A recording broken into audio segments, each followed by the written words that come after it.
Notre monde est aujourd'hui fortement secoué. Crise sanitaire planétaire sans précédent.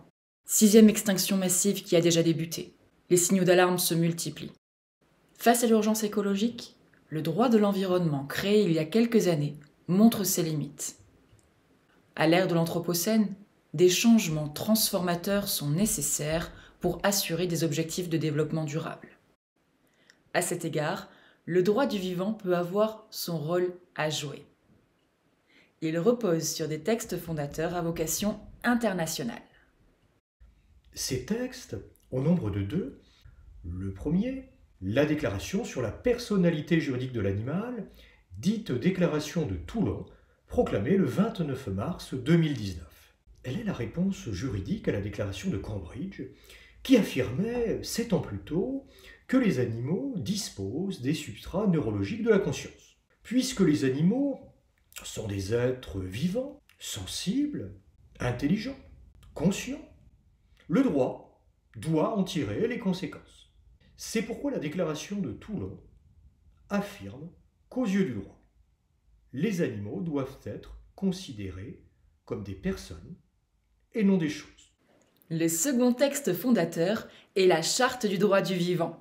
Proclamée le 26 mai 2021 en partenariat avec le programme Harmonie avec la nature des Nations Unies, elle invite à intégrer toutes les avancées non anthropocentrées afin d'impulser des dynamiques juridiques propres à préserver l'avenir de la Terre-Mère et de ceux qu'elle accueille en son sein. À cet égard, une nouvelle représentation du vivant, issue de la phylogénétique, doit aujourd'hui emporter l'adhésion. C'est celle du buisson de la vie. L'homme n'étant plus seul au sommet d'une pyramide, il appartient à chaque ordre juridique de déterminer quelles sont les branches de l'arborescence qui peuvent être exaucées au rang de personnes juridiques. Le juriste du vivant accompagne l'élargissement de la notion de personne physique.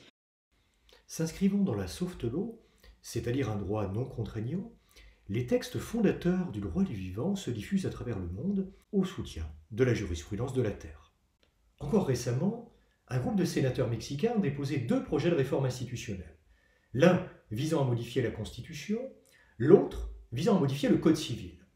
Et en s'appuyant sur la Déclaration de Toulon et la Charte du droit du vivant, ils proposent de faire des animaux des sujets de droit non humains.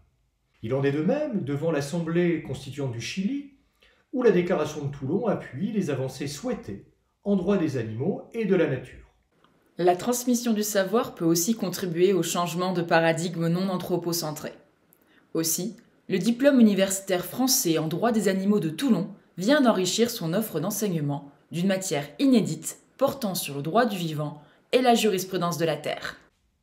Dans un objectif d'harmonie avec la nature, visant entre autres la protection de la biodiversité, le droit du vivant est celui qui saura au mieux accompagner le développement de l'économie écologique, puisqu'il garantit l'équilibre entre les intérêts de l'être humain, des animaux et de la nature. Nous vous remercions pour votre attention.